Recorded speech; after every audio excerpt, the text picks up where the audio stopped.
what the $350 billion blue state bailout in Biden's relief bill is all about. It's not relief, it's a payoff to the government unions that fund and control the Democrats. Let's call it what it is. Legalized bribery, legalized corruption. Joining me now, Tennessee Senator Marsha Blackburn. Great to see you, Senator. What do you make of this? Well, I think you're exactly right. And when you talk about California having more money right now than they did this time last year, you know this is not about covering expenses.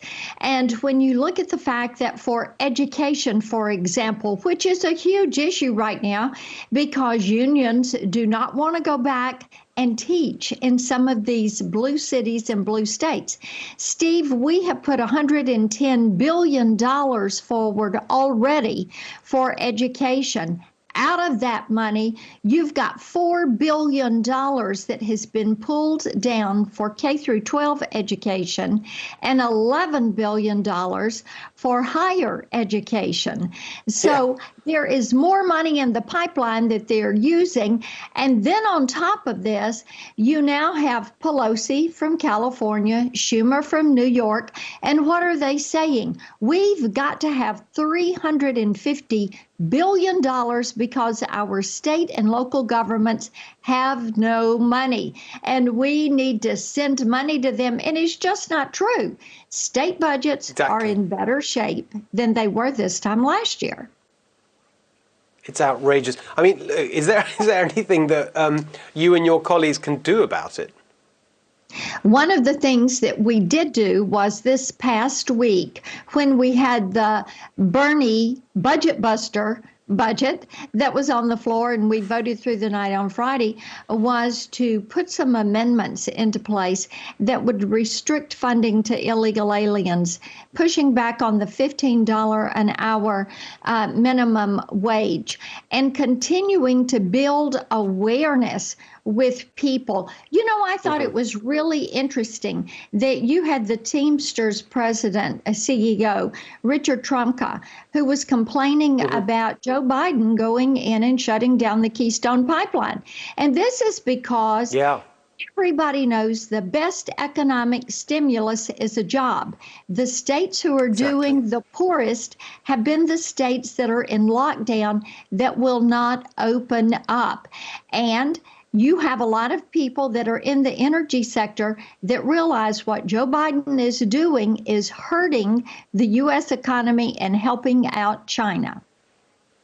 Exactly right. The point I made here many times before, it's not just a blue state bailout, it's a lockdown bailout. It's actually giving them money so they can continue with the lockdowns, which are overwhelmingly more restrictive in the blue states. I guess the short answer to what can we do about it is, well, should have won Georgia, and let's make sure next time around we try and win back control in both chambers. You got it. I want to broaden it out, Senator, just to get your sense of the mood right now. It's been a pretty tough few weeks in Congress. You've got the impeachment starting tomorrow.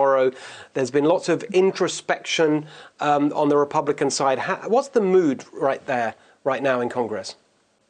I think the mood is actually very hopeful. We know we have a fight on our hands, but there is a tremendous amount of buyer's remorse from people who voted for Joe Biden. They're hearing more about the Hunter Biden issues, which you covered in your opening.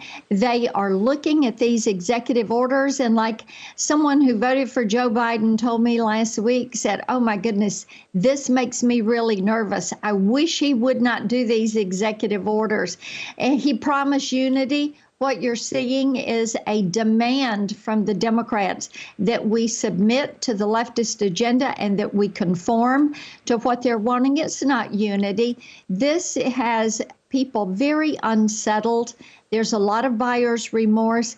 It encourages those of us on the Republican side of the aisle to fight back, to push back, to make certain that we stand in the way of some of this bad policy and keep it from happening. And you're right, taking back the House and the Senate in 2022, it is a must-do.